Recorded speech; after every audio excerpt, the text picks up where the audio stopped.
हम और आप दिगंबर जैनाचार्य सिर्फ हम और आप दिगंबर जैनाचार्य श्री पूज्यपाद स्वामी विरचित जैनेन्द्र व्याकरण जैनेन्द्र महावृत्ति का अध्ययन कर रहे हैं और इस अध्ययन में नया प्रकरण प्रारंभ होने जा रहा है। नया प्रकरण का मतलब है सुबंत प्रक्रिया। सुबंत प्रक्रिया का मतलब है सु पहले 1 नंबर पर है और 21 नंबर पर है सुप। तो सु से लेकर सुप तक ये सुबंत प्रक्रिया कहलाती है, सुप प्रत्याहार कहलाता है, जिसको अपन कहते हैं लिंग प्रकरण, अर्थात वीरः वीरौ वीरः, रामः रामौ रामः, ये सारी की सारी चीजें सुबंत प्रकरण के अंतर्गत कहलाती है, सुप प्रत्याहार। तो यहाँ पर सर्वप्रथम इस प्रकरण में जो शब्द बनाए जाएंगे या शब्द सिद्ध किए जाएंगे उनका सबसे पहले नामकरण किया जा रहा है अधूमृत। अधूमृत का मतलब है केवल नामकरण। धूवर्जितम अर्थवत शब्द रूपम मृत संयम भवति। धू माने धातुओं को छोड़कर जो अर्थवत होता है, ऐसे अर्थवत शब्द रूप की मृत संज्ञा होती है। केवल नामकरण किया जा रहा है, धातु नहीं होना चाहिए। धू माने भवती भवता भवंती इत्यादि नहीं होना चाहिए। उन शब्दों की मृत संज्ञा होती है। अब एक और सूत्र हमारे बीच में आता है जो मृत संज्ञा ही करता है, कृत धृत साहा। कृत माने कृदंत, धृत माने तद्धित और सा माने समास। कृदंत की और हृदंत की और सा संज्ञक माने समास की मृत संज्ञा होती है। अर्थात जब कृदंत प्रकरण के अंतर्गत जो शब्द करके शब्द बनाए जाएंगे धातुओं से, कृदंत प्रकरण में धातु से शब्द बनते हैं और हृदंत प्रकरण में शब्दों से शब्द बनते हैं। शब्दों से शब्द बनते हैं उसे हृदंत कहते हैं, जिसको तद्धित कहते हैं। धातु से शब्द बनते हैं उन्हें कृदंत कहते हैं। और दो शब्दों को जोड़ देने पर जो समास की बीच की विधियां होती हैं, विभक्तियां होती हैं, उनका जहां लोप किया जाता है उसे समास कहते हैं। तो ऐसे तीनों पदों के मिलने पर जो नया शब्द हमारे बीच में आता है उसकी भी मृत संज्ञा होती है, ऐसा जानना चाहिए। अब मृत संज्ञा जब हमने करी तो आगे हमारे पास में सूत्र आता है गयाम मृदा, अर्थात गी, ये स्त्रीलिंगवाची शब्द कहलाएंगे। और आप अर्थात टाप और डाप, ये सामान्य से जो दीर्घ एक आकारांत शब्द होते हैं वो टाप और डाप शब्दों से बनते हैं, और जिनमें बड़ी ई होती है वे घी प्रत्यय से होकर स्त्रीलिंग बनते हैं। तो कहते गयाम मृदा, घी प्रत्यय और आप और टाप प्रत्यय जिनके साथ होते हैं उनकी भी मृत संज्ञा होती है। आ कपो विधानात्, यहां से लेकर कृप तक इन सूत्रों का विधान है, ऐसा जानना चाहिए। अर्थात गयंतात आवंतात मृत रूपाच तद भवती एवं वेदितव्यम, माने गयाम मृदा सूत्र से लेकर आ कपो विधानात सूत्र तक इसका अधिकार है, ऐसा जानना चाहिए। यद मिगंतम च क्रियावाची सवंतम अपि पदम क्रिया सापेक्षम क्रियात्वभूतम इति अतः पारिशेष्यात् गयाम मृदा एव भविष्यन्ति। जहां पर मिगंतम और क्रियावाची सवंतम अपि पदम क्रिया सापेक्षम क्रियात्वभूतम इति अतः पारिशेष न्याय से गी और आप इनकी ही मृत संज्ञा होती है, ऐसा आगे बताया जाएगा। त्या माने प्रत्यय। अब प्रत्यय का अधिकार चल रहा है। अधिकारेण संज्ञा यम आकृपः सूत्र तक ये तय प्रत्यय का अधिकार प्रारंभ होता है, यानी कि दूसरे अध्याय के पहले पाद से पहले सूत्र से ये तय माने प्रत्यय का अधिकार प्रारंभ होता है। यद इतः ऊर्ध्वम अनुक्रमिष्यामः अपूर्वम शब्दोपजननम प्रकृति वाक् विशेषण विकारागम विकार आगम वर्जे यत्य संयम तद वेदितव्यम। जो भी यहाँ से आगे के जो शब्द प्रत्यय कहे जाएंगे उन शब्दों की तय प्रत्यय संज्ञा होती है, ऐसा जानना चाहिए। अर्थात सु जस जो विभक्तियां हैं उनको तय कहते हैं, प्रत्यय कहते हैं। और परः व्यक्ति आदि जो प्रत्यय हैं माने जो आपने शब्दवत मृत संज्ञा की है उस मृत संज्ञा से प्रत्यय होते हैं सामने। परा माने सामने, ऐसा जानना चाहिए। परिभाषा यम नियमार्था, यह जो परिभाषा है वो नियमार्थ है।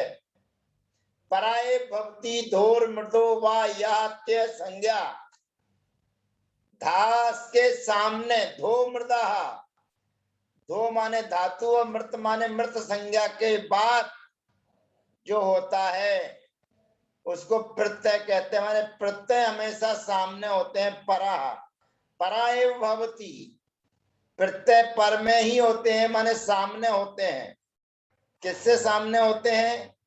धो और मृदा, धू संज्ञक से और मृत संज्ञक से जो होते हैं वे त्याप होते हैं। इत्यादि कृत्य, ये अधिकार यहां से प्रारंभ होता है। अब जो प्रत्यय हमारे बीच में आते हैं उनका नाम है स्वौ जस अमौट सस छस टाभ्याम भिस गेभ्याम भ्यस घसीभ्याम भ्यस घसो साम गयो सुप। ये विभक्तियां हैं, प्रत्यय हैं, इनको याद कर लेना चाहिए क्रमशः। एक बार और सूत्र का उच्चारण करते हैं। सौजस, एक बार में जो मैं उच्चारण करूंगा उसको समझिए। प्रथमा विभक्ति माने एक एक विभक्ति के शब्दों को उच्चारण में आपके बीच में रख रहा हूं। स्वौजस अमौक्षस ताभ्याम भिस गेभ्याम भ्यस घसीभ्याम भ्यस घसो साम गयो सुप। ये तीन तीन की तिकड़ी बनाकर मैंने आपके बीच में उच्चारण किया है।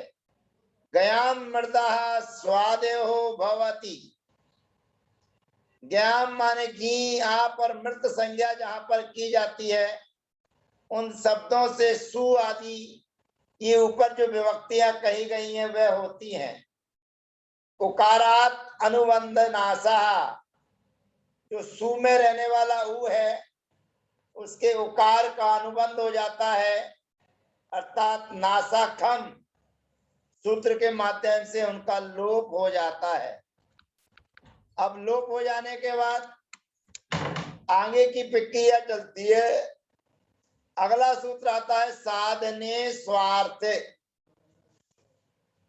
स्वस्य अर्था स्व अर्था व स्वार्थः। स्व के अर्थ को जो बताता है, स्वयं के अर्थ का जो बोध कराता है, तस्मिन् स्वार्थे, वह स्वार्थ कहलाता है।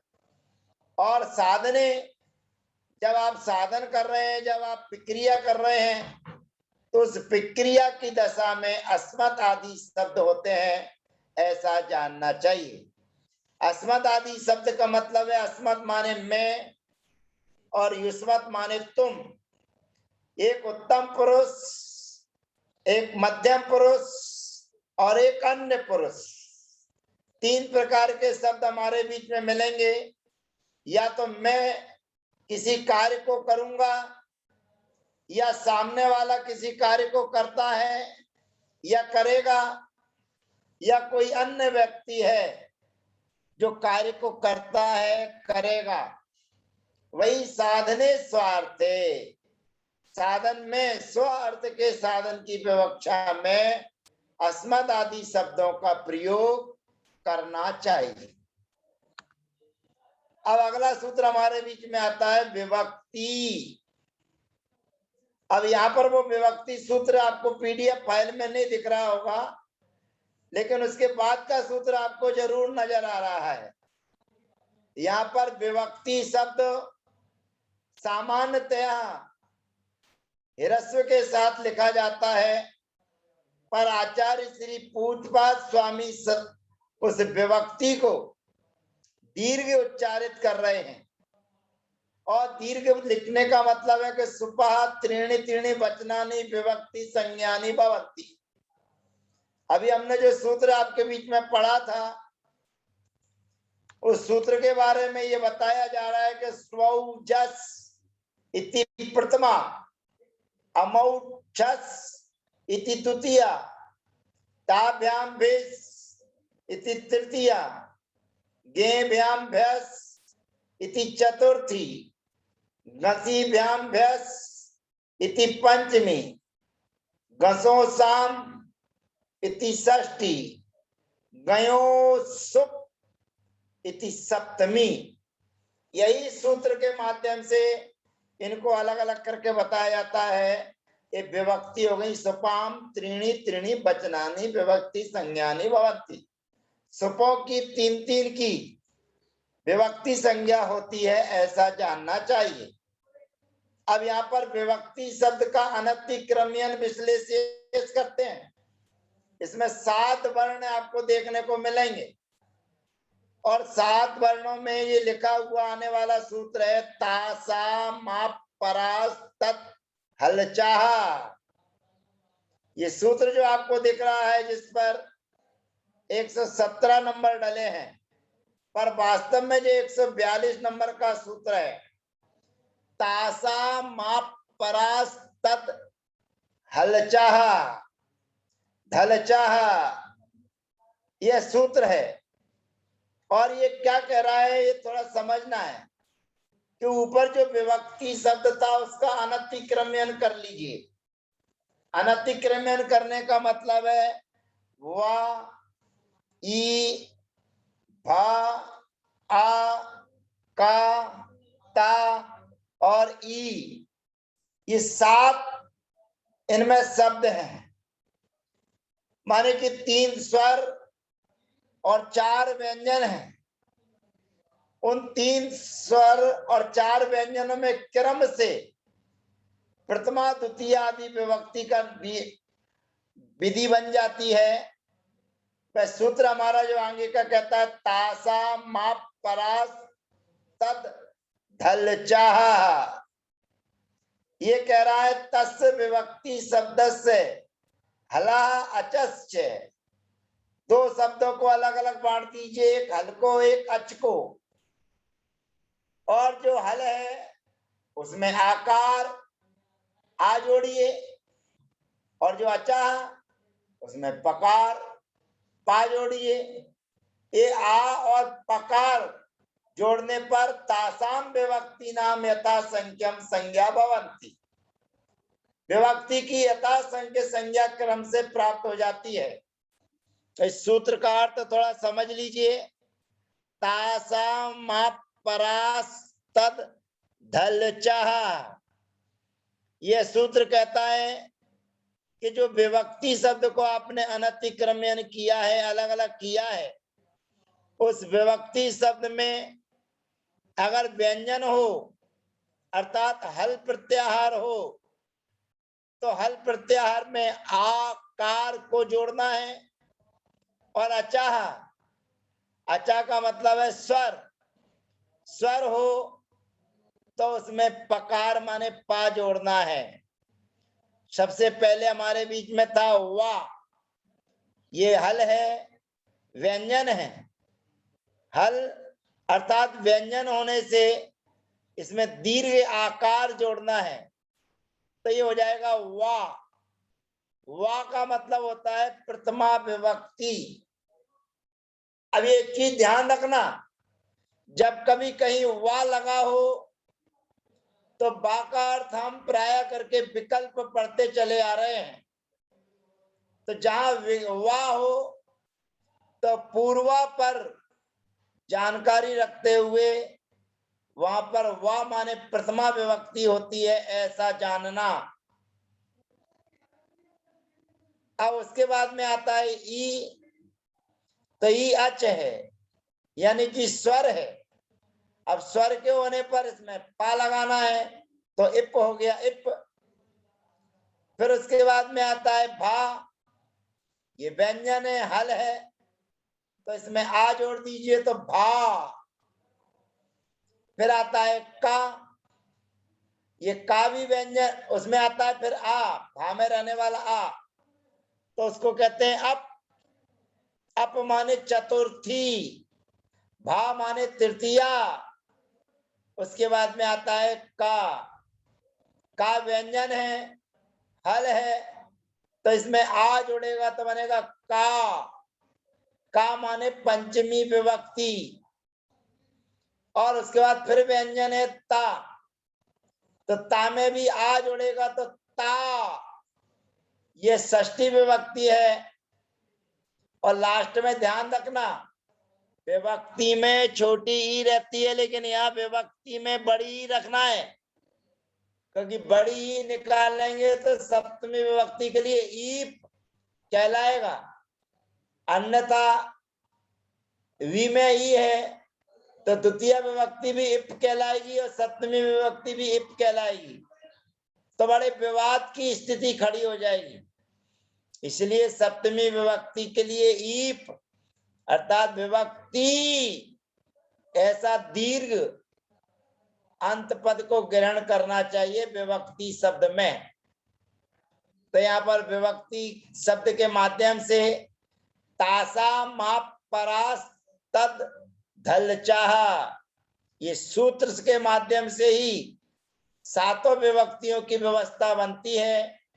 यानी कि स्वर वाली विभक्तियों में हमें पकार जोड़ना है, अच वाली विभक्तियों में पकार जोड़ना है, और व्यंजन वाली विभक्तियों में, हल विभक्तियों में हमें दीर्घ आ जोड़कर उनको बनाना है।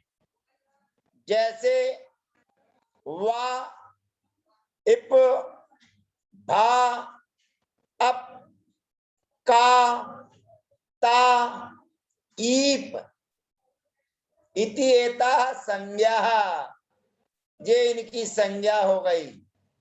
जैसे सु औ जस इति वा अर्थात प्रथमा, अम औट सस इति इप अर्थात द्वितीया, ताभ्याम भिस इति भा अर्थात तृतीया, ङे भ्याम भ्यस इति अप अर्थात चतुर्थी, गसी भ्याम भ्यस इति का अर्थात पंचमी, ngस ओस आम इति ता अर्थात षष्ठी, नी ओ सुप इति ईप अर्थात सप्तमी, ये वा से प्रथमा से लेकर सी सब विभक्ति तक कही गई है। और ये बीच में पीला पीला सा आपको दिख रहा है, वो यही बता रहा है कि सुऔजस वा प्रथमा विभक्ति, सुऔजस वा संबुद्धि संबोधन, अम औत्सस इप द्वितीया, टाभ्याम भिस भा तृतीया, गेभ्याम भ्यस अप चतुर्थी और घसी भ्याम भ्यस पंचमी और गस ओस आम अर्थात षष्ठी और उसके बाद में गी ओस सुप ये सप्तमी। ये प्रत्याहार हमारे बीच में तैयार हो जाता है जो आपको ध्यान रखना है। अब इनके उच्चारण में जो अपने को ध्यान रखना है, गसी यहाँ भिचाम लिखा हुआ है तो भिचाम नहीं है, भयाम है। और यहाँ पर उसके बाद में भेचस लिखा हुआ है पंचमी में का के साथ, तो वहां भी भेस है। और गस ओ शाम ईप ओ सुप ऐसे सभी प्रत्ययों को जानना चाहिए। ये 21 प्रत्यय सर्वप्रथम कंठस्थ रहना चाहिए। अगर ये 21 प्रत्यय आपको कंठस्थ हैं तभी कार्य बनेगा, अन्यथा गाड़ी पटरी पर नहीं आ सकती। इन सभी विभक्तियों को बताने के लिए अगला सूत्र आता है सुपश्च अर्थात त्रिस इति वर्तते। सुपश्च त्रिकाणी एक द्वि बहुसंज्ञानी भवन्ति एक सह। जो सुपा माने सुप प्रत्याहार में 21 विभक्तियां बताई हैं उनको क्रम से त्रिकाणी 3 का त्रिक बनाना है। एक को एक वचन, दूसरे को द्विवचन, फिर तीसरे को बहुवचन, ऐसे भवंती एक सा क्रम से 3 का त्रिक बनाना है। सु इति एकः, औ इति द्वि, जस इति बहु एवं शेषेषु त्रिकेषु नयम। इसी प्रकार से शेष में भी त्रिक के साथ में भी लगाना नहीं चाहिए, एक एक में ही लगा लेना चाहिए। एकार्थे साधने एको में भवति, एक का साधन करना हो तो एक विभक्ति लाइए, द्वयर्थे द्विबस और बहुअर्थे बहुर्मस। अर्थात उत्तम परिस्थिति क्रिया में पहले वचन की विभक्ति लाते हैं तो धातुओं में मिप आता है, फिर वस आता है, फिर मस आता है। एवं विवक्षु सुप्सु च योज्यम।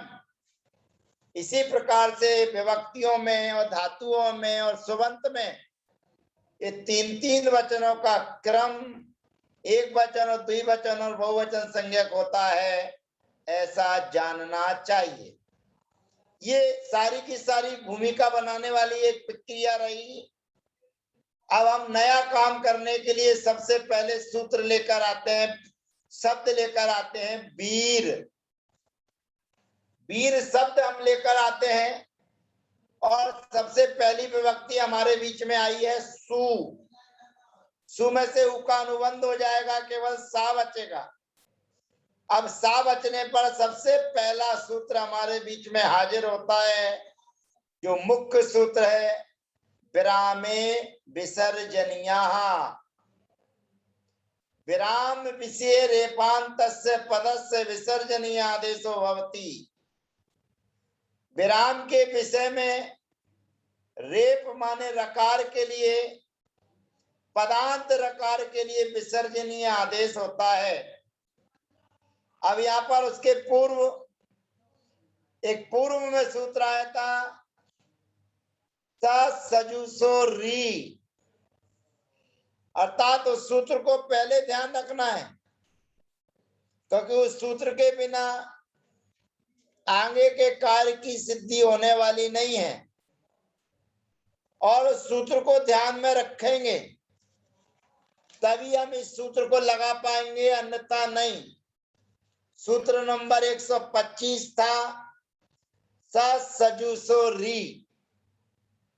सजुसो री जो सूत्र हमारा है, उस सूत्र के माध्यम से जो सुविभक्ति लाए थे उसके सा को रा आदेश करता है, और ये सूत्र आता है विरामे विसर्जनीय। यानी कि ये सूत्र तो पूर्व में आ चुका है, पुनः आपके बीच में बताया जा रहा है कि क्या करना है। और सा सजुसो री, ये सूत्र भी दोनों पूर्व में आ चुके हैं। तो यहाँ पर सा को सा सजुसो री के माध्यम से रा आदेश करेंगे, और विरामे विसर्जनीय सूत्र के माध्यम से जो रेप है उसको विसर्जनीय आदेश करने पर वीरा प्रयोग सिद्ध होता है। अब ये प्रश्न हमारे बीच में उठता है कि सूत्र कहता है विरामे विसर्जनीय, विराम के विषय में रेपांतस्य पदस्य विसर्जनीय आदेशो भवति। पद के अंत में रहने वाला जो होता है उसको विराम कहते हैं, और वहां पर जो रा आएगा रेप, उसको विसर्जनीय आदेश कहते हैं, ऐसा आचार्य भगवंत कहते हैं। तो भैया विराम किसे कहते हैं? उसके लिए अगला सूत्र आचार्य भगवंत कहते हैं विरामो वसाना। मेरा मेरा विरामो वसाना वसानम, विरामो वसानम, अर्थात अवसानम विरामः, वर्णानाम अभावो अवसान अवसान संज्ञा स्यात्। वर्णों के अभाव होने को विराम कहते हैं, और वर्णों के अभाव होने को विराम कहते हैं, और अर्थात अवसान को, अंत को विराम कहते हैं। जहां वर्णानाम अभाव, जिसके सामने अब कोई वर्ण ना हो उसको विराम कहते हैं, उसको अवसान कहते हैं, ऐसा जानना चाहिए। और ऐसा होने पर सजुस री और विरामो रे विरामे विसर्जनीय से विसर्जनीय आदेश होकर वीरा, ये सबसे पहला प्रयोग हमारा सिद्ध हो जाता है वीरा। अब हम आगे अगले सत्र में कोई इन जो अभी सूत्र के रूप में भूमिका बनाने वाले शब्द हमारे बीच में आए, उन शब्दों की चर्चा न करके हुए केवल सुऔजस के माध्यम से विभक्तियां लाएंगे और अपना काम करते चले जाएंगे। ये नया सूत्र जरूर है, स्वाभाविकत्वा दविधानस्येक शेषा नारंभा, अर्थात एक वचन में एक लाए, द्विवचन में दो लाइए, तीन वचन में तीन लाइए। ऐसी प्रक्रिया में कहता है स्वभावता एव शब्द एक शेषम अनपेक्ष, एक शेष रहेगा। एकत्व की विवक्षा में एक लाना तो एक शेष रहेगा, द्वित्व की विवक्षा में दो लाना तो एक शेष रहेगा, और बहुत्वेषु बहुत की विवक्षा में बहुत लाने पर भी एक ही शेष रहता है। अतः एक शेष ना आरंभ, एक शेष आरंभ रहता है, ऐसा जानना चाहिए। तो अब एक शेष रहने के बाद द्विवचन में औ विभक्ति आएगी। अब अगले सत्र में हम केवल सुविभक्ति लाके वीरा बनाएंगे, और औ विभक्ति लाकर जो बनने वाली प्रक्रिया है उसको दर्शाते हुए अगले सत्र की चर्चा हम आपके बीच में अगले सत्र में करेंगे। तब तक के लिए जय जिनेन्द्र, वंदना, सबका यथा योग अभिवादन।